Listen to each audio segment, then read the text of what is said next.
Hi, I'm Dr. Christopher Thomas with the Technology Department. Several schools have reached out to us with concerns about implementing the digital citizenship education requirements that we have, as well as questions about parent ProTech.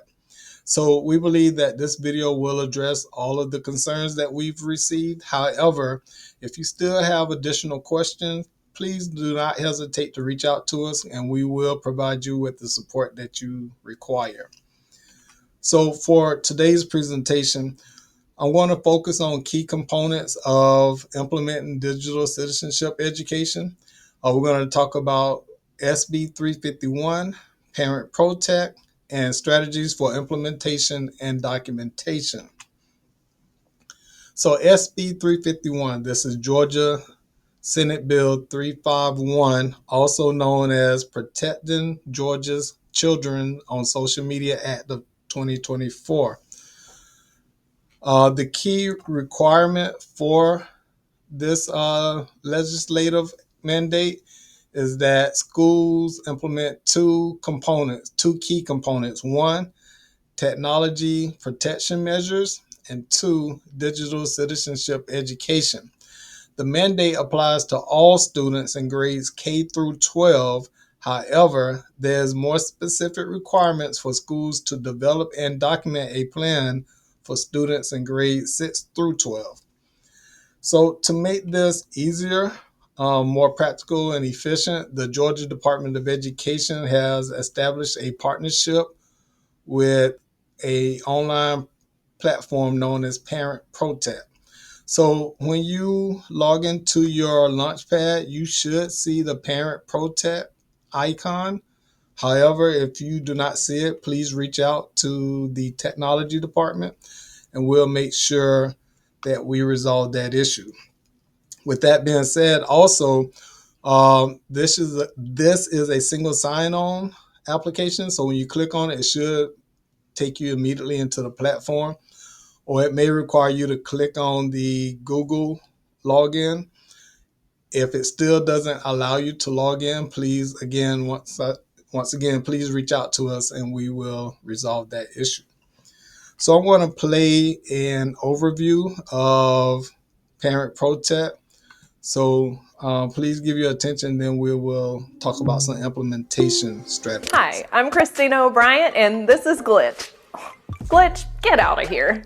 I'm the lead curriculum designer for Parent ProTech, and in this quick video, I'll show you how to navigate our classroom lessons and find all the resources you'll need to get started. Our goal is to help students think critically about digital citizenship and online safety, and we've made our lessons flexible and easy to use in any classroom. Our ISTE-aligned curriculum is built around 8 instructional strands: digital literacy, online safety and security, digital etiquette, cyberbullying, digital footprint, media literacy, content creation, and digital wellness. Each lesson includes a full lesson guide, extension activities, and helpful planning tools. We cover complex topics like cyberbullying, AI ethics, and digital wellness, without making things complicated for teachers. To get started, make sure you're on the For the Classroom side of our platform, and we'll go to the Scope and Sequence section. This is where you'll find Scope and Sequence, Year at a Glance, and Alignment documents. These tools are designed to help you plan everything from a single lesson to your entire instructional year. We've even included time recommendations and mini lesson options in case you only have 10 or 15 minutes to work with. Right next to the Scope and Sequence section, you'll find our Parent ProTech graphic organizers. These can be paired with any video and are a great quick lesson option that supports diverse learners. You can find all Parent ProTech lessons by scrolling through our library or use the search bar to find lessons by topic. K-5 lessons are organized by high interest, grade appropriate themes. Each one includes lesson slides, scenario cards, and extension activities that can support a wide range of student needs. Grades 6 through 12 lessons are organized by grade level, and they include discussion prompts, critical thinking activities, and scenario-based tasks. At the bottom of the For the Classroom page, you'll also find special content and grade-level videos. Once you've selected a lesson, simply download the lesson guide and activity page to begin. The lesson guide includes the objective, key vocabulary, and discussion questions. It even includes a detailed teaching script. The activity page links to all print and digital resources needed for the lesson. Many of these materials are offered in multiple formats, so you can choose what works best for your classroom. Whether you're teaching a full unit or just need a quick, meaningful lesson, our team is here to help. Thanks for watching. We're excited to support you and your students on this digital learning journey. Okay, Glitch, you can come back now.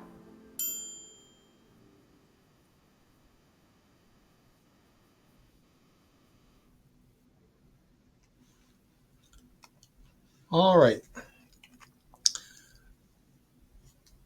So while the state provides the tool, the responsibility for executing the educational plan lies within individual schools and administrations. Um, the specific method of implementation is determined by each school administrator because we want to give you the flexibility that allows you to integrate lessons without disrupting core instructions.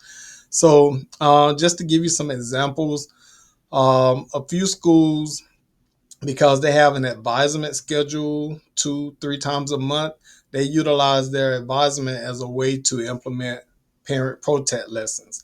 So um, based on what we just saw in the video clip, some of the lessons are only 10 to 15 minutes long, so that is perfect for those schools to incorporate that in their advisement lessons and still meet the requirements that has been laid out by the Georgia Department of Education. Other schools that may not have advisement set up in that manner are utilizing their connections slash specials. So I know that some schools have content mastery lab, computer labs, where all students go through the computer lab and take courses. And so again, once a week, once every other week, those content mastery teachers are implementing parent ProTech lessons within the scope of their curriculum.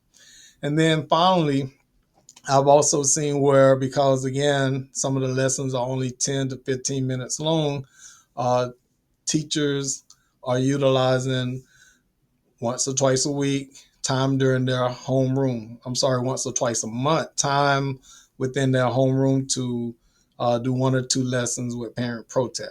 Again, there's a lot of flexibility here in terms of how you think you should best implement it based on your school's schedule.